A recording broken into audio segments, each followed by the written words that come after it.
Hey, welcome back to another poem analysis. This one's a beautiful poem, and it's actually by someone who's relatively close to us in Port Townsend. Um, it's called Tattoo. So again, you guys, I'm going to just start with reading the whole poem through.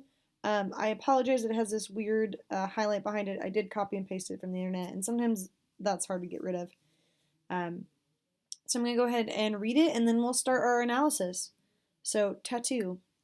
What once was meant to be a statement, a dripping dagger held in the fist of a shuddering heart, is now just a bruise on a bony old shoulder, the spot where vanity once punched him hard and the ache lingered on.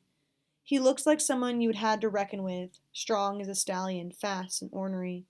But on this chilly morning, as he walks between the tables at a yard sale, with the sleeves of his tight black t-shirt rolled up to show us who he was, he is only another old man, picking up broken tools and putting them back, his heart gone soft and blue with stories.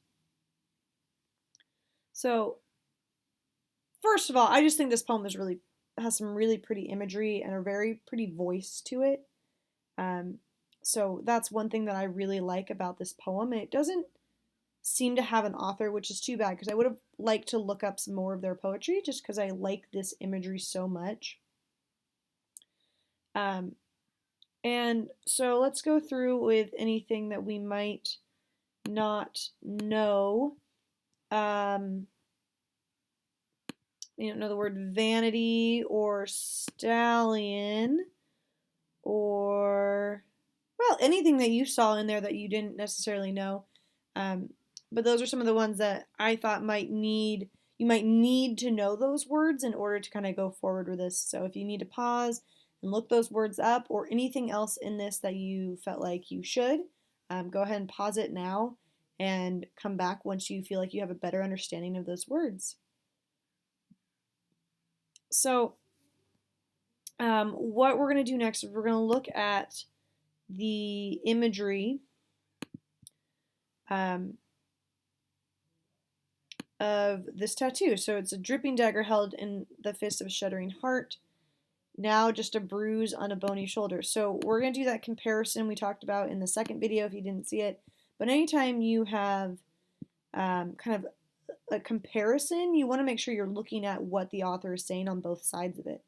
So we have this very dark kind of imagery, like a dripping dagger held in the fist of a shuddering heart, which feels very much like a very old school American style tattoo, but also, very, very kind of hardcore in a way of like, remember, this is also an old man. Tattoos weren't as popular. This was also in 2004, so about 16 years ago. Tattoos were very not popular.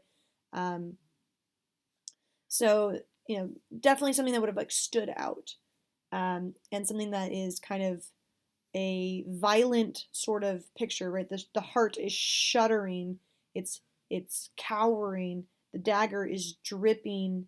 So it's not a super positive like I heart mom or a sparrow or any some of the other kind of more traditional American tattoos. It's got this active quality to it, right? Dripping, shuddering, that really make it stand out, is now just a bruise on a bony old shoulder. Um, so I thought the bruise imagery was really interesting because a bruise makes me think a couple of things. Number one, a bruise makes me feel like the coloring, it's purple, it's dark purples and blues and kind of mushed together.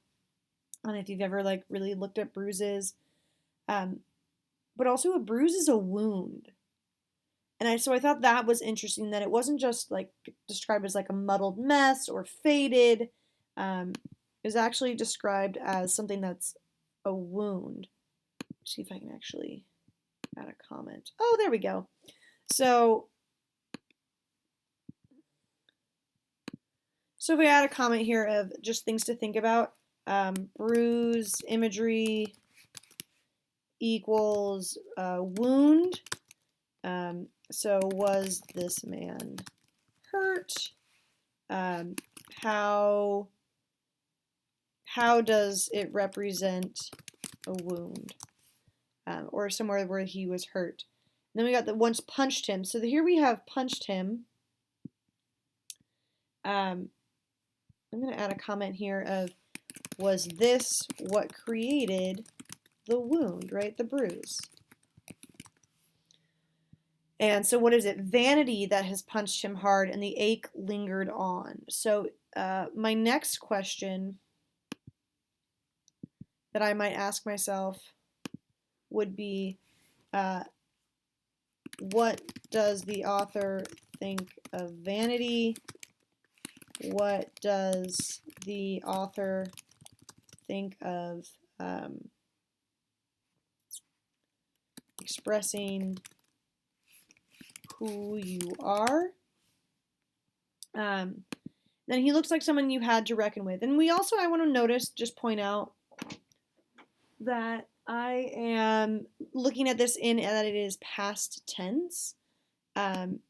So that this is, again, we're looking at an old man in this poem, but we're looking at him in past tense when he's talking about strong as a stallion, fast and ornery. And then again, we have our but, so that tells us that we're having some sort of comparison, right? Because not that, but this. On this chilly morning, he walks between the tables at a yard sale. And the sleeves of his tight black t-shirt rolled up to show us who he was. So again, we have that past tense. But we do have this idea of tight black t-shirt rolled up. And so, is this part of the vanity, and how so? So the tight t-shirt, rolled up sleeves, and then kind of the idea of projecting who you are or who you were. And then he's only another old man picking at the broken tools and putting them back, his heart gone soft and blue with stories.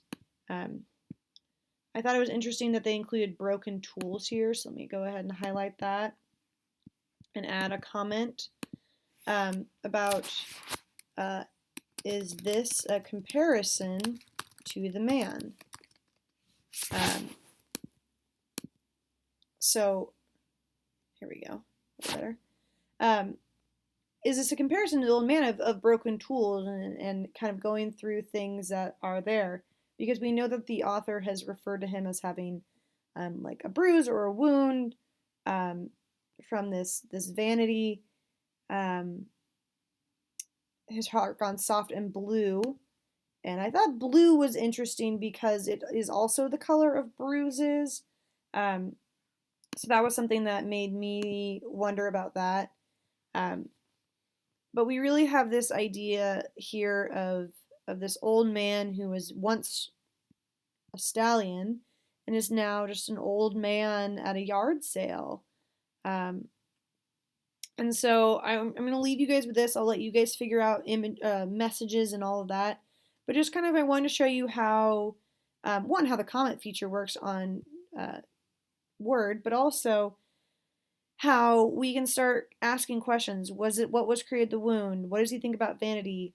How do these connect? That's how we start getting to that deeper level of not just what happened, right? What happened is an old man went to a garage sale. Done. But why did this author find it important to write about that man? What is he trying to tell you about humanity or trying to tell you about the human condition by showing you this old man with this tattoo? Okay? All right. See you guys.